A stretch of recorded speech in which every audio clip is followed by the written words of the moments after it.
Hola, buenos días. Ya son las 8 de la mañana y vamos a dar inicio al journal el día de hoy.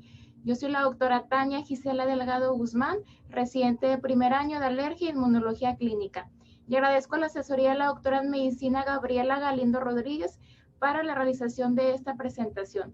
Bueno, nada más recordando, esta es la Semana Mundial de Alergia, donde se va a enfocar en anafilaxia, la cual se celebra del 13 de junio al 19 de junio.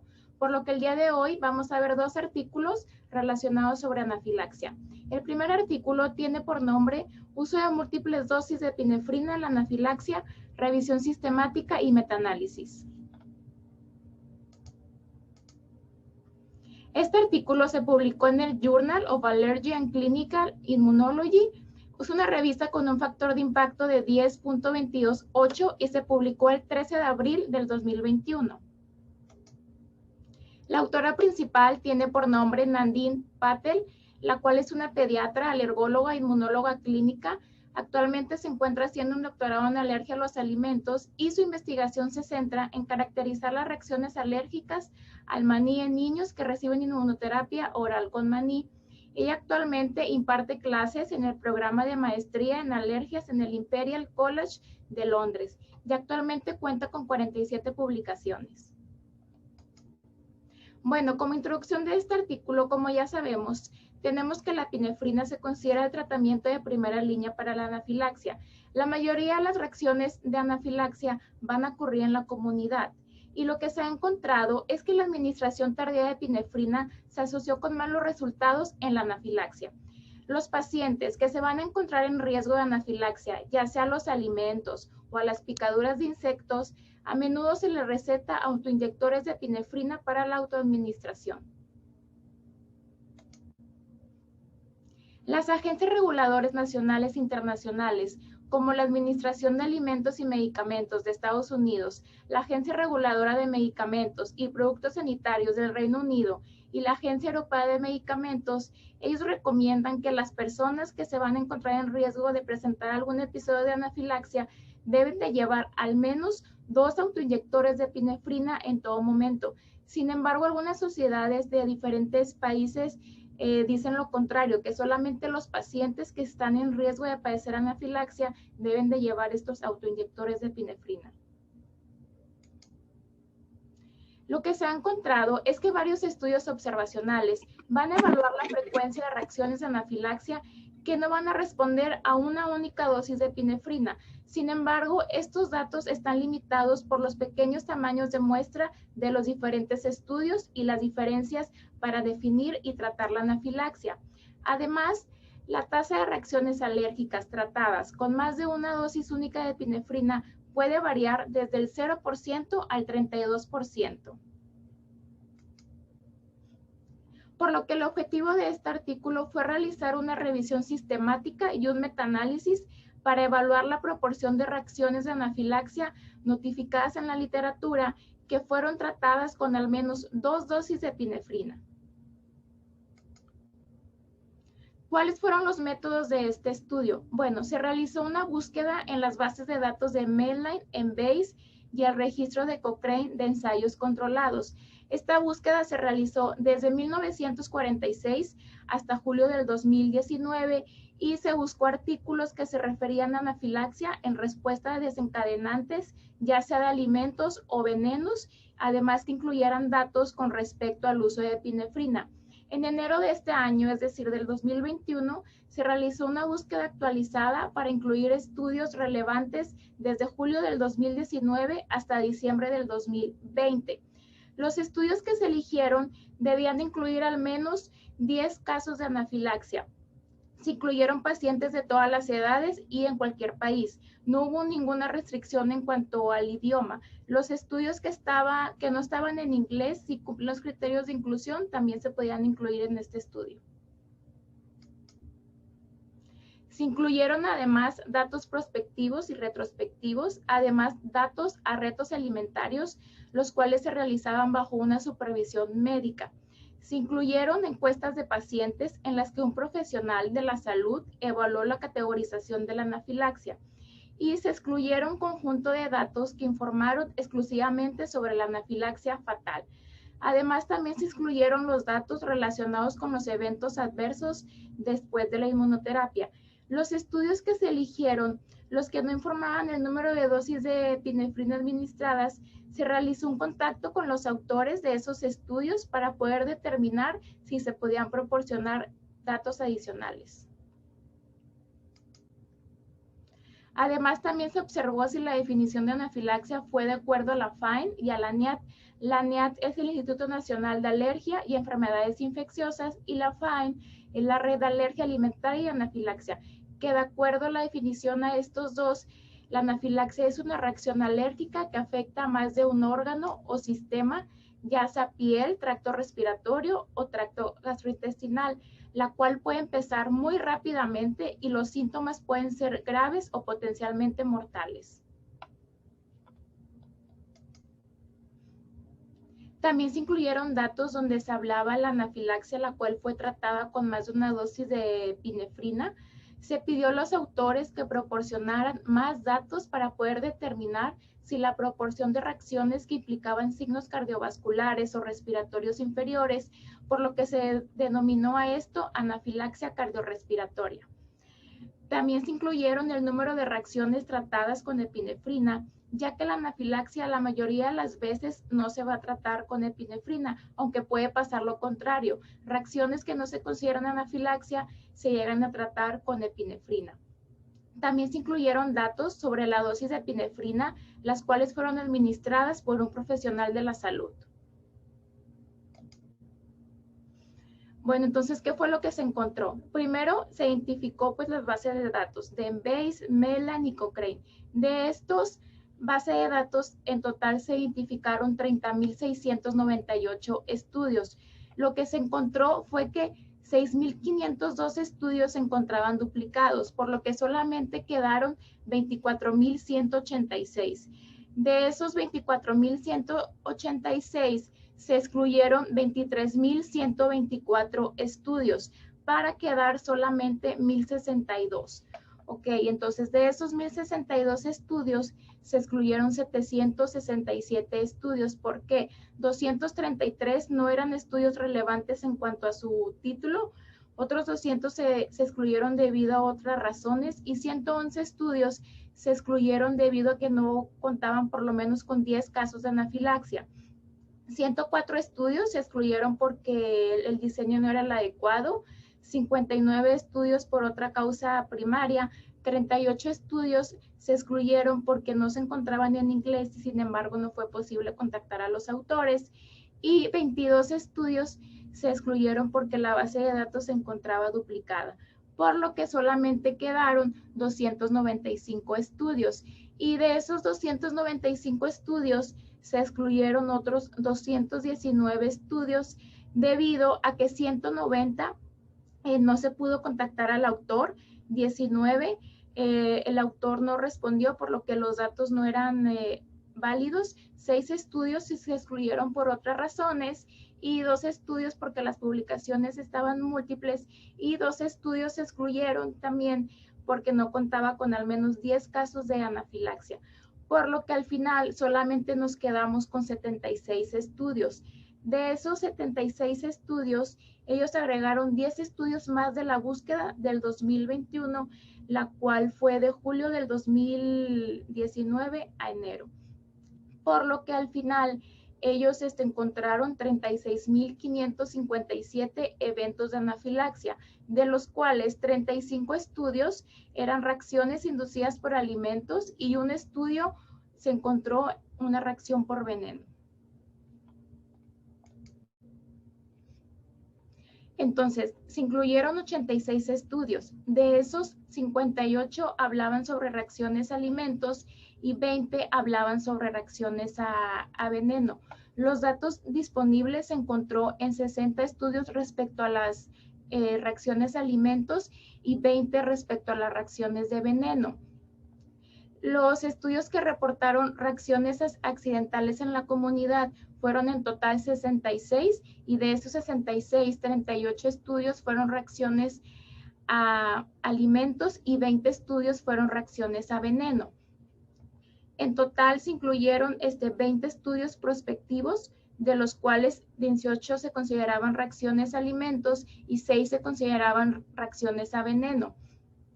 De esos, 66 eran retrospectivos y 42 eran reacciones a alimentos y 14 eran reacciones a veneno.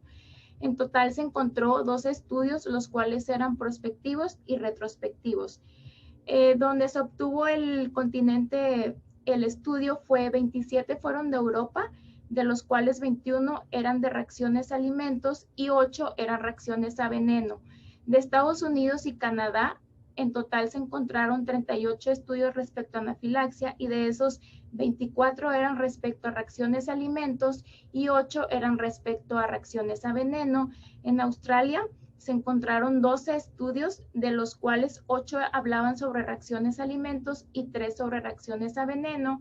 Y en Asia eran 11 estudios, de los cuales 7 hablaban sobre reacciones a alimentos y 1 sobre reacciones a veneno. Las características de los pacientes fue de menores de 18 años, se encontró en total 51 estudios, de los cuales 37 eran sobre reacciones a alimentos y 6 eran sobre reacciones a veneno. Los que hablaban solamente sobre adultos, se encontraron 3 estudios, de los cuales 2 eran sobre reacciones a alimentos. Los estudios que incluyeron niños y adultos, en total se encontró 34 estudios, de los cuales 21 eran sobre reacciones a alimentos y 14 eran sobre reacciones a veneno, por lo que el 55% utilizaron los criterios del Instituto Nacional de Alergias y Enfermedades Infecciosas y de la Red de Alergia Alimentaria y Anafilaxia, por lo que se encontró que por lo menos en el 50.4% de las reacciones se administró alguna dosis de epinefrina. Ok, entonces respecto a la tasa de reacciones de anafilaxia que fueron tratadas con más de una dosis de epinefrina, en este metaanálisis lo que se encontró es que el 7.7% de las reacciones de anafilaxia se trataron por lo menos con más de una dosis única de epinefrina. Este porcentaje se limitó a la definición de anafilaxia cardiorrespiratoria, la cual incluía signos cardiovasculares y síntomas respiratorios bajos y también reacciones para las que se administró epinefrina. También se encontró respecto a los estudios que se administraron más de una dosis de epinefrina, que el 9.8% que cumplían criterios de anafilaxia cardiorrespiratoria se administró más de una dosis de epinefrina. En cuanto a los que hicieron anafilaxia cardiorrespiratoria por alimentos, se encontró el 9.1%, y respecto a los que hicieron anafilaxia cardiorrespiratoria respecto al veneno, se encontró el 11.1%. En cuanto a las reacciones tratadas con más de una dosis de epinefrina, se encontró el 12.9%, y en cuanto a reacciones por alimentos se encontró el 12.3%, y en las reacciones por veneno se encontró 17.9%. Y en cuanto a las reacciones, las cuales fueron administradas la epinefrina por un personal de salud, se encontró un 7%, y respecto a las reacciones por alimentos se encontró un 7.1%, y respecto a las reacciones por veneno se encontró un 10%.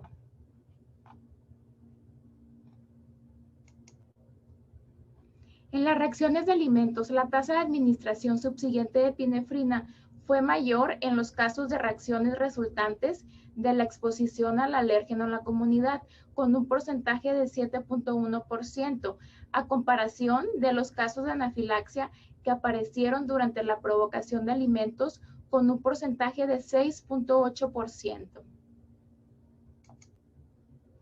También se encontró que en los estudios prospectivos, el 5.1% de anafilaxia fueron tratados con más de una dosis de epinefrina administrada por un profesional de salud, a comparación de los estudios retrospectivos, que se encontró un porcentaje de 7.9%, y esto sí fue significativo. En cuanto a la administración de 3 o más dosis de epinefrina, solamente 11 estudios reportaron exactamente las dosis que se administraban. por lo que se encontró que al menos 3 dosis en el 2.2% de las reacciones de anafilaxia se administraban, además que el 3.4% de las reacciones fueron tratadas con epinefrina. Aquí podemos ver los 11 estudios. Por ejemplo, en este estudio de Jarvinet y colaboradores en el 2008, se encontró que el 6.3% fueron tratadas con al menos 3 dosis. En este más nuevo de Liu y colaboradores en el 2019, se encontró que el 3.7% fueron tratadas con al menos 3 dosis. Y, por ejemplo, aquí si vemos este que fue de más de 4 dosis, solamente se encontró que en 4 estudios administraron hasta una cuarta dosis. Por ejemplo, en este estudio de Brown y colaboradores en el 2003, se encontró que por lo menos 17 pacientes se les administró una cuarta dosis, es decir, el 5.4%. En un estudio más reciente de Gabrieli y colaboradores en el 2019, se encontró el 0.3% a los cuales fueron administrados 4 dosis. Por lo que la discusión de este artículo lo que menciona es que es la primera revisión sistemática en la literatura en la que se utilizó un metaanálisis para evaluar la tasa de reacciones de anafilaxia, las cuales fueron tratadas con más de una dosis de epinefrina. 1 de cada 10 reacciones se tratan con al menos una dosis adicional de epinefrina. La mayoría de los conjuntos de datos evaluaron la anafilaxia que ocurre en la comunidad, y esto puede ser debido a que los datos sean representativos de la población más amplia de personas con alergia. Una fortaleza de este metaanálisis es la alta tasa de respuesta de los autores, los cuales fueron contactados para proporcionar más aclaraciones y además brindaron datos brutos anonimizados. Los metaanálisis se realizaron utilizando datos agregados de estudios individuales en lugar de datos de pacientes individuales, por lo que esto puede ayudar a incluir un mayor número de estudios. Sin embargo, no se pudo evaluar más los factores de riesgo potenciales para el uso de múltiples dosis de epinefrina. Las recomendaciones pueden variar con respecto al número de autoinyectores que se deben prescribir a los pacientes con riesgo de anafilaxia entre los diferentes países. Y también muchas reacciones de anafilaxia se van a resolver de manera espontánea sin ningún tratamiento. Y en este análisis lo que se encontró fue que por lo menos el 50.4% de las reacciones de anafilaxia se trataron con epinefrina. Y pues como ya sabemos, es inapropiado no tratar la anafilaxia con epinefrina, que es la recomendación universal en todas las guías internacionales.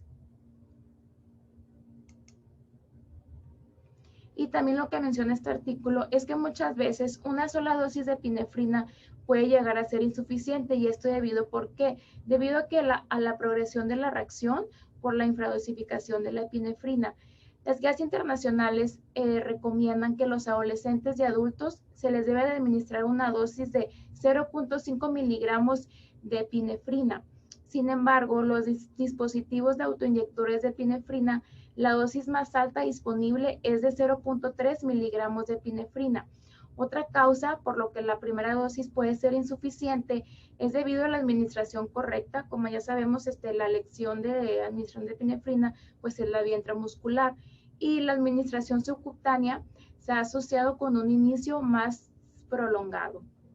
Otra causa es debido a la administración retrasada o al curso bifásico de la reacción. La posibilidad de estratificar el riesgo de los pacientes para evaluar la necesidad de las requiere un análisis más detallado, como la publicación de Shaker y colaboradores. Por lo que las conclusiones de este artículo es que este análisis se basa en por lo menos 25,000 episodios de anafilaxia, lo cual proporciona una estimación importante de la frecuencia de dosis múltiples de epinefrina tratadas para tratar la anafilaxia. Alrededor del 10% de los pacientes que van a recibir epinefrina para la anafilaxia tienen una respuesta subóptima a una dosis única de epinefrina, según la evaluación de un profesional de la salud. Estos datos son importantes para la orientación sobre la provisión de autoinyectores de epinefrina para pacientes con riesgo de anafilaxia en la comunidad.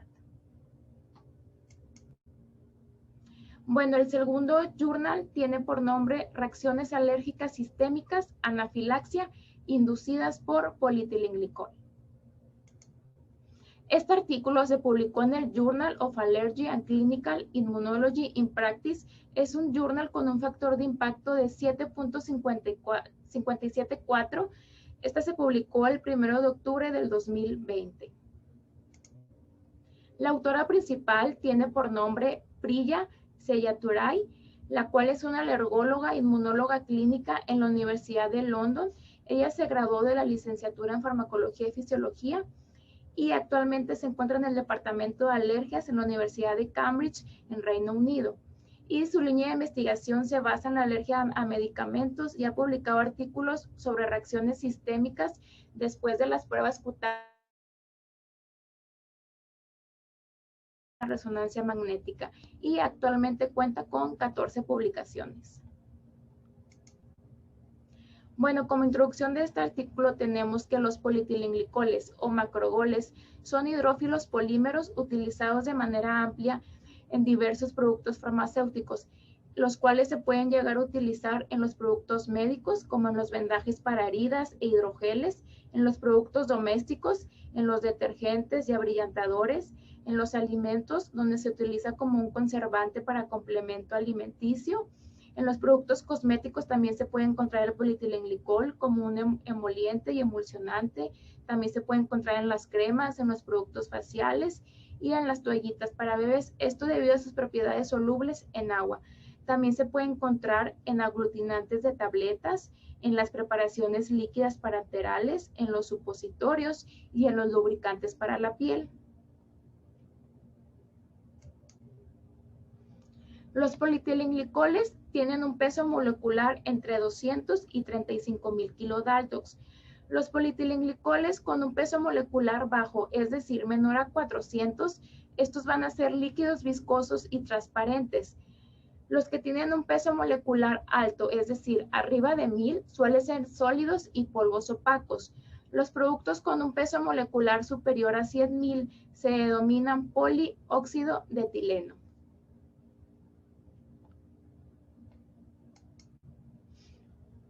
Los laxantes y las preparaciones intestinales, las que se utilizan para el lavado, para poder hacer una irrigación intestinal antes de una cirugía colorectal, estos contienen polietilenglicol a 3.350 o polietilenglicol a 4.000.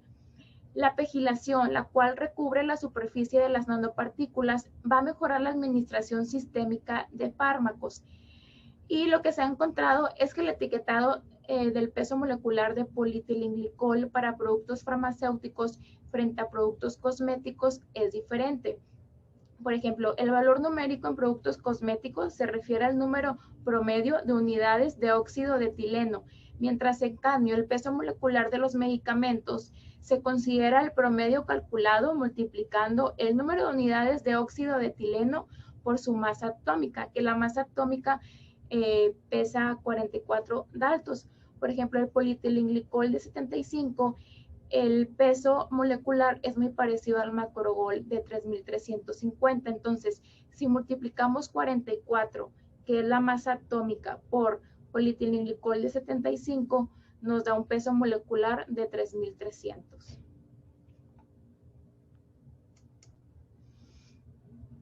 Las reacciones alérgicas sistémicas pueden llegar desde leves hasta producir una anafilaxia potencialmente mortal, por lo que se considera el polietilenglicol como un alérgeno oculto. Lo que reporta este artículo es que en Dublín, Irlanda, se informó una muerte después de la anafilaxia inducida por polietilenglicol. ¿Qué fue lo que le pasó a este paciente? Lo que se reporta es que fue un hombre de 24 años, el cual recibió una inyección de glucocorticoides que contenía polietilenglicol e inmediatamente desarrolló urticaria. Un año después, le administraron una segunda inyección de glucocorticoides y el paciente murió de anafilaxia. Por eso se considera un alérgeno oculto. El potencial de los polietilenglycoles para causar anafilaxia aumenta con su peso molecular y las concentraciones más altas. Cuando existen polietilenglicol o macrololes como excipientes de fármacos, a menos que se indique el peso molecular y la cantidad de polietilenglicol, puede resultar difícil investigar las sospechas de reacciones alérgicas. En este artículo lo que se reportó fueron 4 casos de anafilaxia, los cuales eran definidos por el Instituto Nacional de Alergia y Enfermedad Infecciosa, y también se reportó un caso de una reacción alérgica sistémica sin hipotensión y dificultad respiratoria a polietilenglicol. Estos casos se confirmaron por pruebas cutáneas y se considera hasta la fecha la serie más grande de casos. El primer caso son las pruebas cutáneas pueden causar una reacción sistémica. Lo que menciona es que es una mujer de 51 años de edad, la cual tiene el antecedente de dermatitis de contacto a los cosméticos y presentó inmediatamente anafilaxia al acetato de medroxiprogesterona, la cual contiene polietilenglicol de 3.350 y polisorbato 80. El medicamento que se usó fue el de la marca Pfizer por nombre Depo-Provera.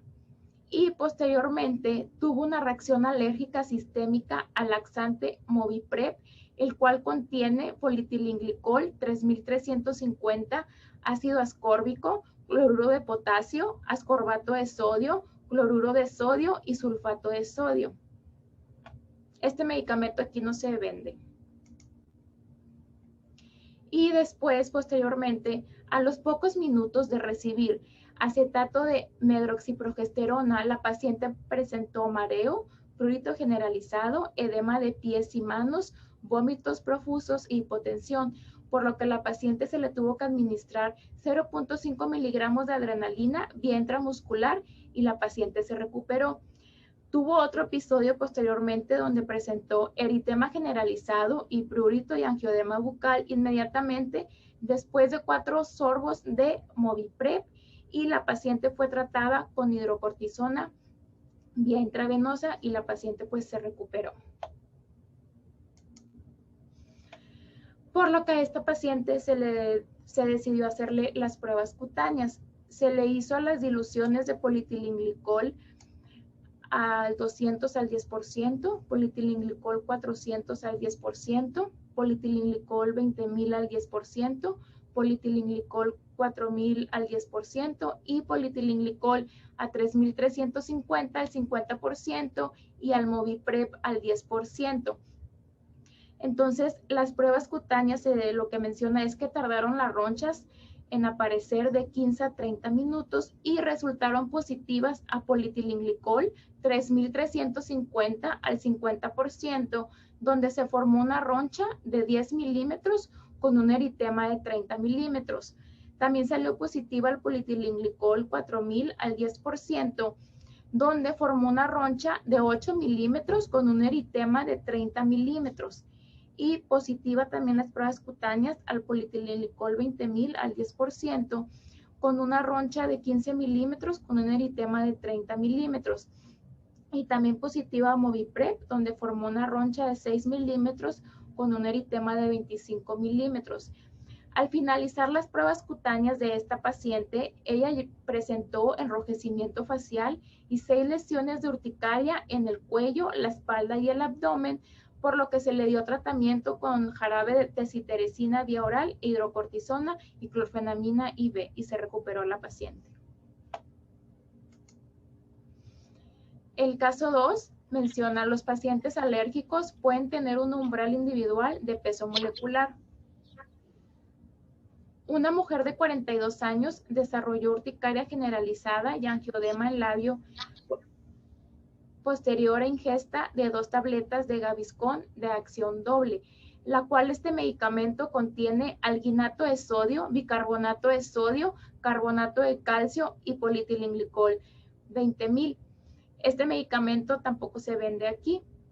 Posteriormente a la paciente se le dio tratamiento en urgencias con glucocorticoides y clorfenamina vía oral y la paciente se recuperó. Menciona que ya anteriormente ella había tolerado el Gaviscon Papermed Leak, el cual es un jarabe y este contiene alginato de sodio, bicarbonato de sodio y carbonato de calcio. La única diferencia entre estos dos medicamentos pues es que el Gaviscon de acción doble contiene el polietilenglicol y el Gaviscon líquido pues no contiene el polietilenglicol. Se le hizo a la paciente las pruebas cutáneas e intradérmicas, las cuales salieron negativas al Gaviscon Peppermint Leak. Las pruebas cutáneas se hicieron sin diluir y las pruebas intradérmicas se hicieron con una dilución de 1 en 100. Respecto al Gaviscon de acción doble, salieron también negativas. Las pruebas intradérmicas se hicieron con una dilución de 1 al 100 y la paciente pasó la prueba oral con Gaviscon Peppermint Leak. Lo que se le hizo a esta paciente fue que se le retó con 2 tabletas de Gaviscon de acción doble. Posteriormente, 1 hora después, se puso agitada, desarrolló urticaria en pierna y enrojecimiento facial y tos, por lo que a la paciente tuvo que administrarse, se le tuvo que administrar adrenalina intramuscular, hidrocortisona IV, clorfenamina IV, también salbutamol nebulizado y bromuro de triptasa, la cual salió normal.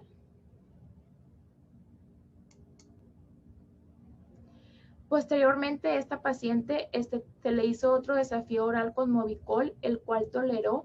Este medicamento contiene cloruro de potasio, cloruro de sodio, bicarbonato de sodio y polietilenglicol a 3350.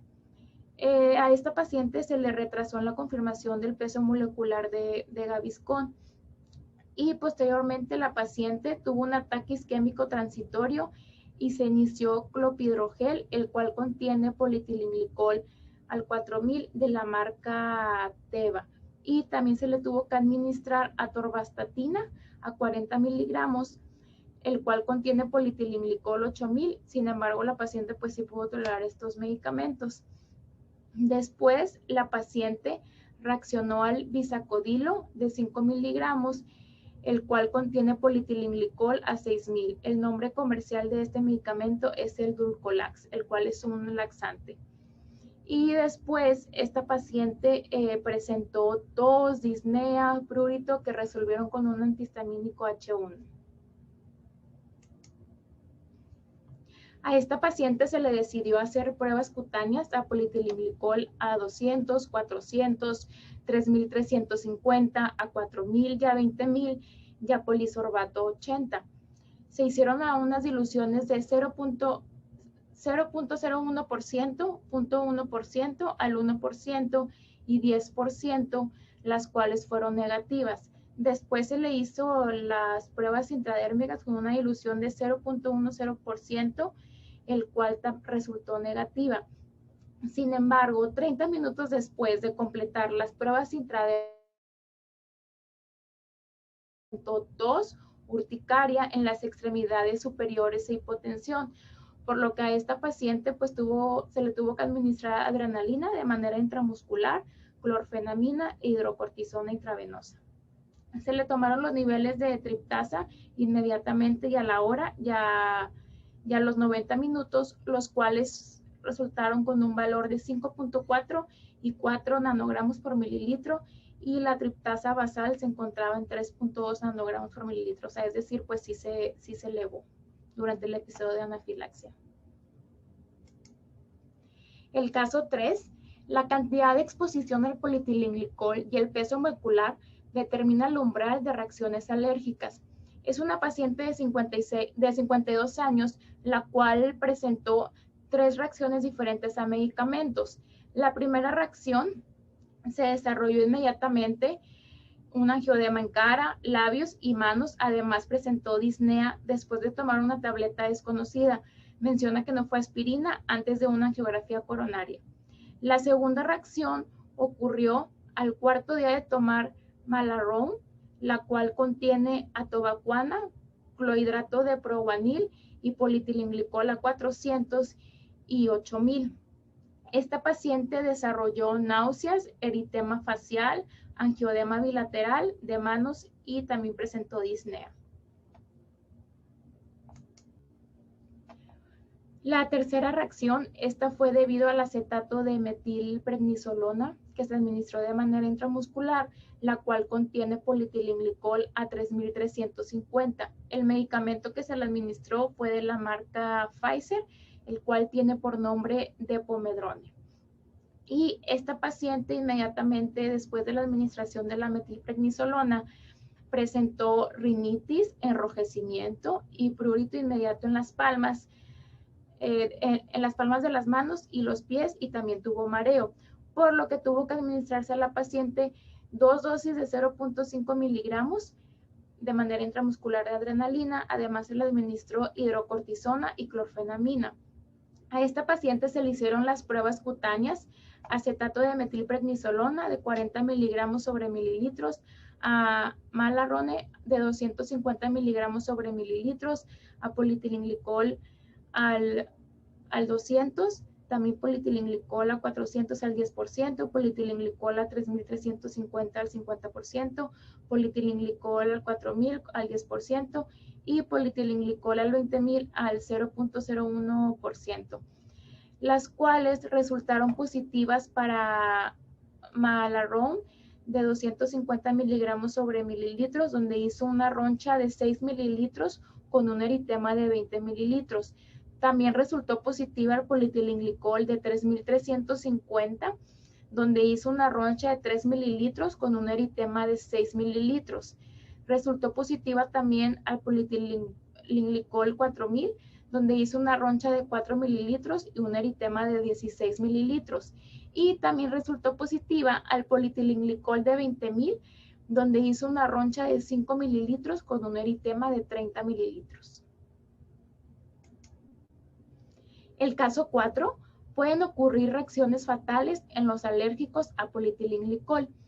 Este fue un paciente de 20 años, después de 30 minutos de tomar 2 tabletas de Gaviscon de doble acción, la cual, como ya mencioné anteriormente, contiene polietilenglicol al 20000. Este paciente presentó edema periorbitario, congestión nasal, urticaria generalizada, disnea, llegó hasta paro cardíaco en el hospital, se resucitó con éxito y se pasó a la unidad de cuidados intensivos. Este paciente tiene como antecedente que él ya tomaba regularmente mezazalina, la cual tiene polietilenglicol a 6000, sin embargo no había presentado ninguna reacción, por lo que se le decidió hacer a esta paciente las pruebas cutáneas a polietilenglicol 400, 3350, 4000, a las diluciones del 0.1% al 1% y 10%. También se le hizo las pruebas cutáneas a polietilenglicol 20000 con diluciones al 0.1% y 1%, al polisorbato 80 y al polaxémero 407, las cuales las pruebas cutáneas resultaron positivas a polietilenglicol 20000 a una dilución del 1%, donde hizo una roncha de 4 milímetros con un eritema de 16 milímetros. Este paciente toleró medicamentos con polietilenglicol a 6000 después de la reacción, por lo que se llegó a la conclusión es que el nivel umbral y además se evitaron medicamentos con polietilenglicol por encima de 6000. El caso 5, se recomienda extrema precaución con pruebas cutáneas para polietilenglicol, especialmente las pruebas intradérmicas. Esta paciente presentó 4 reacciones. La primera reacción fue después de 3 sorbos de Moviprep y esta paciente desarrolló de manera inmediata prurito planal, disnea y no se le dio ningún tratamiento. Después tuvo otra reacción a la penicilina 30 minutos posteriores de su ingesta, donde la paciente presentó prurito plantar inguinal, prurito generalizado, y la paciente lo que hizo pues solamente fue suspender la penicilina. La tercera reacción fue después de realizarse una angiografía pulmonar por tomografía computarizada, donde se le administró el contraste de Yoxol. Posteriormente, la paciente tuvo un episodio coronario agudo. La paciente llegó por disnea de dolor torácico, donde se le administró 75 miligramos de clopidogrel y fondaparinux. Y 10 minutos más tarde, la paciente se enrojeció y desarrolló prurito generalizado y urticaria en tronco y la ingle, y no se le dio ningún tratamiento a la paciente. 2 días después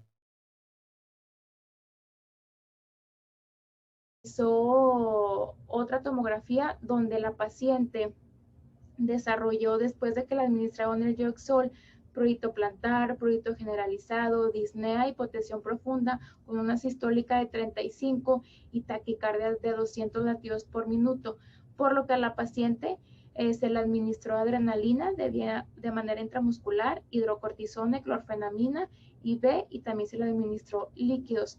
La paciente fue resucitada con éxito y se trasladó a la unidad de cuidados intensivos para su seguimiento.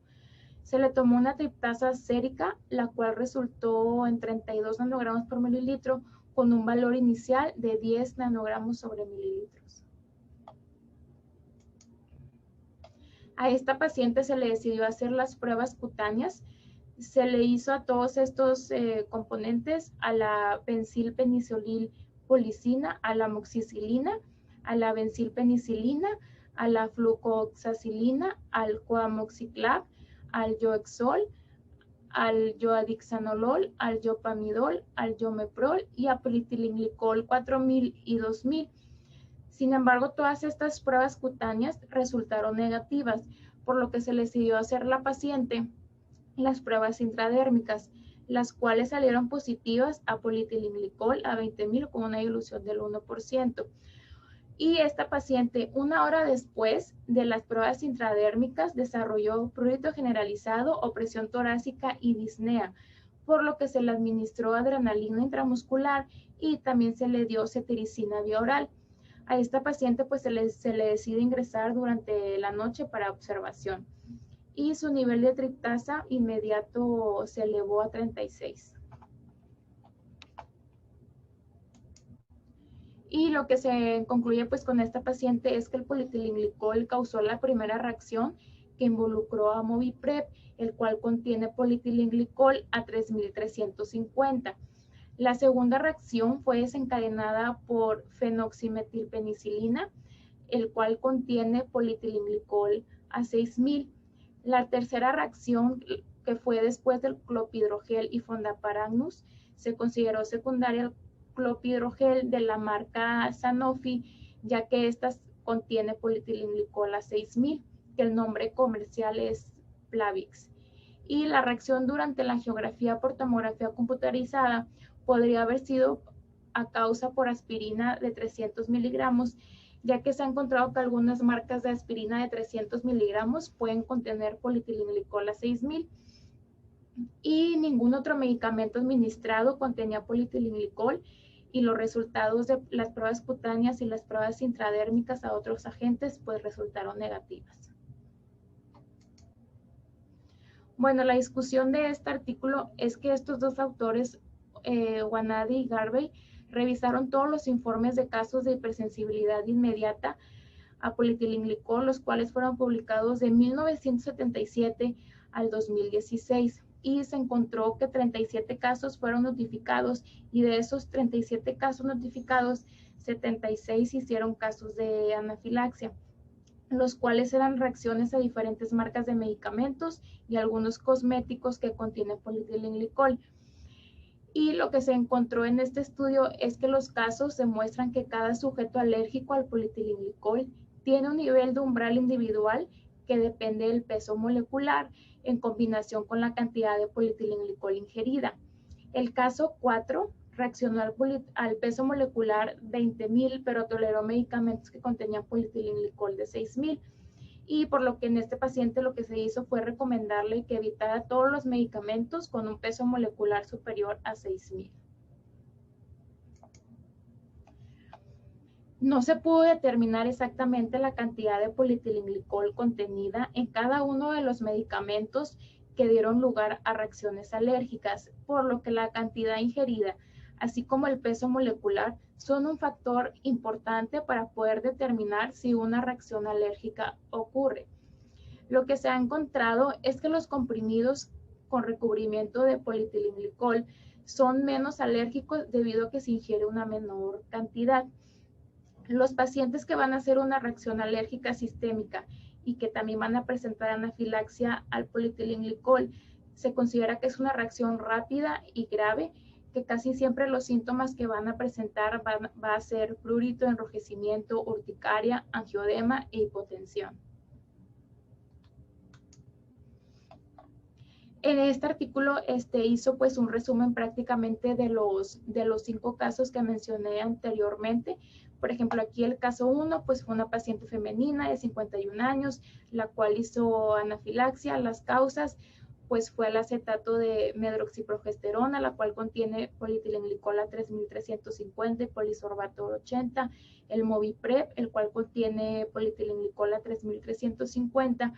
Se le hicieron las pruebas cutáneas que resultaron positivas a polietilenglicol 3350, polietilenglicol a 4000, polietilenglicol a 20000 y te estoy intentando parando al Moviprep.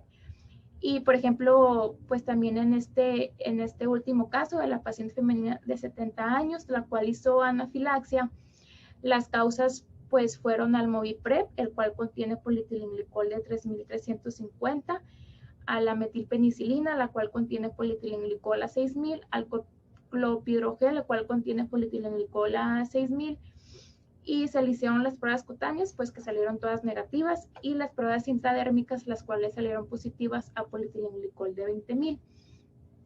Por lo que este cuadro sirvió a los autores para poder hacer un algoritmo a los pacientes con sospecha de alguna alergia al polietilenglicol. Y su algoritmo, lo que ellos recomiendan es cualquier paciente en el que uno sospeche que tiene alergia al polietilenglicol, lo primero que se debe de hacer pues es hacer una lista de los medicamentos que se encuentran en urgencias que puedan contener polietilenglicol, que ahorita más adelante voy a mencionar cuáles medicamentos ellos mencionan que se deben de evitar. Se debe tomar los niveles de triptasa sérica inmediatamente a la 1 y a las 2 horas para hacer una lectura a las 24 horas. También es importante preguntarle al paciente el nombre de medicamento que tomó, la marca y el tiempo de aparición desde que presentó los síntomas. Y ya con todo esto, el paciente se debe de referir a un centro de alergia especializada donde cuente con alergia a medicamentos y también donde se le pueda hacer las pruebas cutáneas. Posteriormente, también pues es hacer adecuadamente un historial farmacológico del paciente, de todos los medicamentos que toma el paciente, además también de las marcas son importantes. Todos estos casos clínicos, los medicamentos casi todos se encontraban en el Reino Unido. Después de que se identificó todo esto, ahora sí se considera hacer las pruebas cutáneas. Y lo que menciona pues este artículo es que los pacientes alérgicos al polietilenglicol tienen riesgo de sufrir reacciones sistémicas a las pruebas cutáneas. Se ha encontrado en 2 de 5 casos. Esto debido a altas concentraciones de polietilenglicol y siempre con peso molecular más altos. Entonces, ya se decide hacer las pruebas cutáneas a los pacientes y lo que se recomienda es que se empiece con concentraciones diluidas de polietilenglicol. Ellos hicieron como un protocolo de las pruebas cutáneas. Por ejemplo, polietilenglicol con un peso molecular de 400, recomienda empezar con una dilución de 0.5%. Polietilenglicol a 3350, recomienda empezar con una dilución de 0.1% y luego al 1% y luego al 10%. Polietilenglicol con peso molecular de 4000, recomienda empezar con una dilución de 0.1%, después al 1% y al 10%, y también igual con polietilenglicol con peso molecular de 8000 y polietilenglicol con peso molecular de 20000. Y lo que también recomiendan ellos es esperar por lo menos 30 minutos para poder hacer la siguiente dilución en la prueba cutánea, esto para monitorear que no haga ninguna reacción sistémica. Y los sabones en las pruebas cutáneas se desarrollan más lento que los biológicos y pueden tardar hasta 30 minutos en evolucionar. A concentraciones bajas desarrollan pequeños sabones. Entonces, si las pruebas cutáneas resultaron positivas, pues ya se confirma el diagnóstico de alergia a polietilenglicol y obviamente pues hay que educar al paciente sobre todo lo que debe de evitar y darle un autoinyector de adrenalina. Si las pruebas resultaron negativas, se puede considerar falso negativo en las pruebas cutáneas o se le puede considerar pues hacer las pruebas intradérmicas a polietilenglicol con una dilución de 0.01%.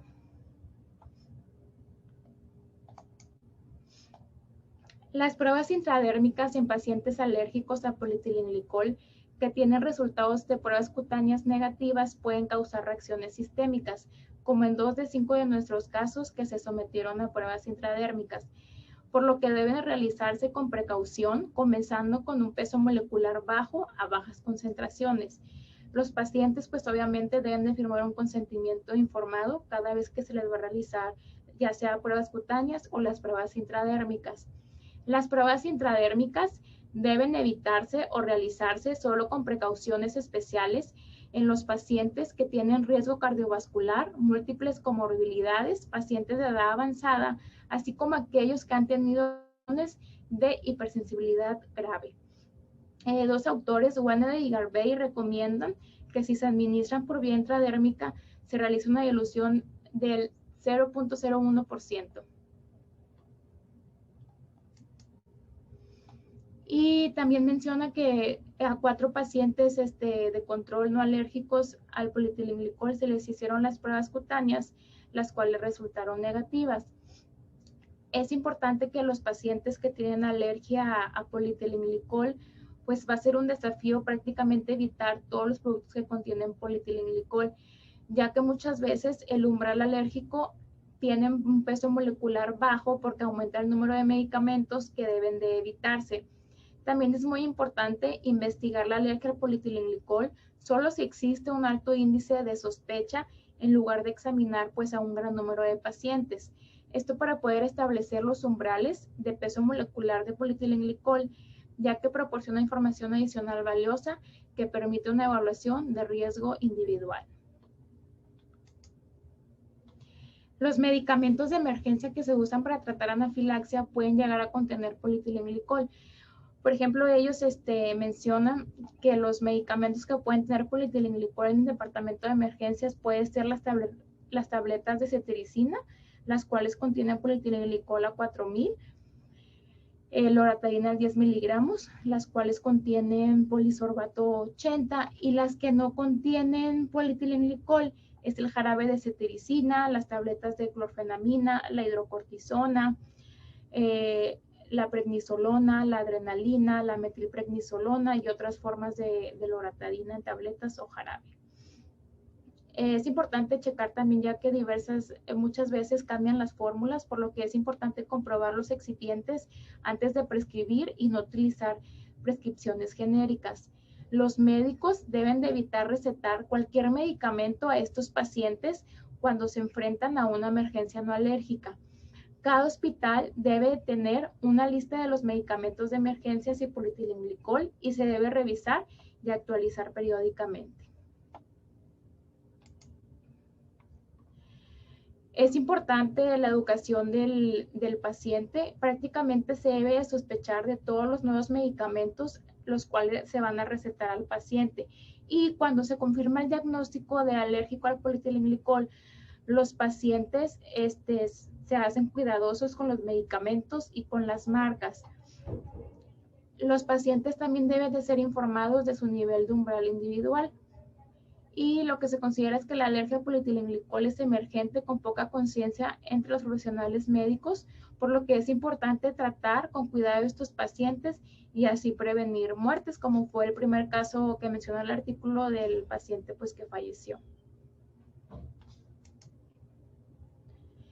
Los departamentos de emergencia deben de estar al tanto de alergia al polietilenglicol y verificar todos los medicamentos antes de tratar a los pacientes alérgicos al polietilenglicol en un entorno agudo. Los médicos generales y farmacéuticos también deben de verificar ellos las marcas de medicamentos que contienen polietilenglicol antes de recetar o dispensar medicamentos a pacientes alérgicos a polietilenglicol. Los desarrolladores de registros médicos electrónicos deberán de actualizar su software para facilitar el registro preciso de alergias a polietilenglicol y así evitar todos los medicamentos que contienen polietilenglicol. Entonces, ya que se confirmó que el paciente pues es alérgico al polietilenglicol, se debe hacer una historia clínica muy detallada y esa historia clínica se le debe de dar al paciente y también al médico de cabecera para que esté informado de que el paciente pues es alérgico al polietilenglicol y de todos los medicamentos también que pueden contener polietilenglicol. También es muy importante identificar el peso molecular de polietilenglicol que se debe de evitar en ese paciente. Hacer una lista de medicamentos, los cuales contienen polietilenglicol, así como su peso molecular, y los que no deben de usarse para tratar reacciones alérgicas agudas, ya que una lista de medicamentos puede usarse pues de manera segura. También pues se le debe dar al paciente un autoinyector de adrenalina y también pues un plan de tratamiento de emergencia por escrito.